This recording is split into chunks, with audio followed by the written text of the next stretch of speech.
Сотрудник управления республиканской ветеринарии убил собаку на глазах детей. Такими заголовками пестрят соцсети последние сутки. По версии жителей микрорайона Яркий, неизвестный приехал на автомобиле с логотипом ведомства, угостил собаку лакомством неизвестного происхождения, после чего она умерла.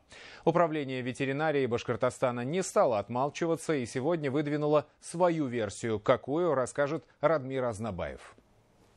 На этих кадрах машина управления республиканской ветеринарии паркуется в одном из дворов на улице архитектора Калимуллина. Из авто выходит мужчина в темной куртке и направляется в сторону двора. Это уже кадры с детской площадки. Сотрудник ведомства присаживается на скамейку и бросает что-то неизвестное в сторону гуляющей рядом собаки. Животное съедает угощение, а через некоторое время падает и умирает в конвульсиях. Собака была уже заранее выловлена этими службами, этими же самыми, которые приехали ее травить.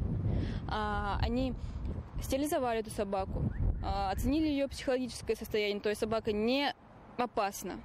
К ней подходили и дети, и взрослые. Люди ее подкармливали. Это любимица была этого дома. Это фотография уже мертвого животного. На ухе собаки бирка, которая подтверждает, что она привита от бешенства и чипирована. Четвероногий жил во дворе несколько месяцев. За это время пес стал любимцем детворы. Ему даже дали кличку. Микрорайон Яркий. В этой секции живут порядка 1000 семей. Во многих детях. Кто-то привык к местной собаке и даже играл с ней. Кому-то было все равно. А вот взрослые поделились на два враждующих лагеря. Общедомовая беседа в мессенджере превратилась в чат споров и оскорблений. На этом скриншоте один из соседей грозится отравить собаку, так как видит в ней угрозу для своих детей, пока другие родители радуются детской дружбе с четвероногим. Зоозащитники уверены, убийство собаки заказал кто-то из жителей дома. У него есть связи. Почему этот человек позволил себе на государственной, тем более ветеринарной машине приехать и наглядно, прямо при всех, при свете дня, скажем так, вот сделать вот это все. А потом дети наблюдали это все. Руководством дома, скажем так, да, поддерживалась эта травля. То есть законными способами